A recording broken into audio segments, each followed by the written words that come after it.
আজি মাংস ৰেচিপি লৈ আহিছোঁ। চাওকচোন কিমান কষ্টকৈ পটাত বটি আছোঁ। কাৰেণ্ট চাৰেণ্ট নাই আমাৰ ইয়াতে। আপোনালোকে ভিডিঅ'বিলাক নাচায়। এতিয়া ৰহুন আদাটো বটিম, আলুটো ফ্ৰাই কৰি লৈ আছোঁ। আলু নিদিলেতো মাংস খাই ভালেই নালাগে নহয়। অকণমান নিমখ দি দিছোঁ, আলুটো ফ্ৰাই কৰিছোঁ। এতিয়া নমাই লওঁ।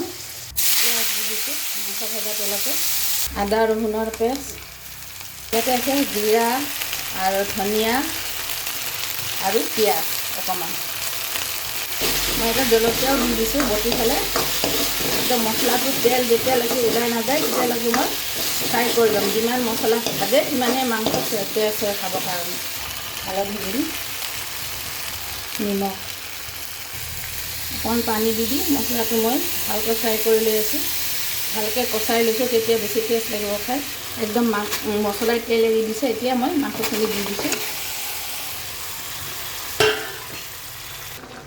আলু আৰু গোটা ৰহুনটো দি দিছোঁ। আলুটো সিজিব লাগিব। মাংসটো অলৰেডি সিজি আহিছে। একদম বঢ়িয়াকৈ ফ্ৰাই কৰি লৈ আছোঁ। ভালকৈ যিমান ভালকৈ কচাম মাংসটো সিমানে টেষ্টি লাগিব খাই। কি বনাইছে মাংস?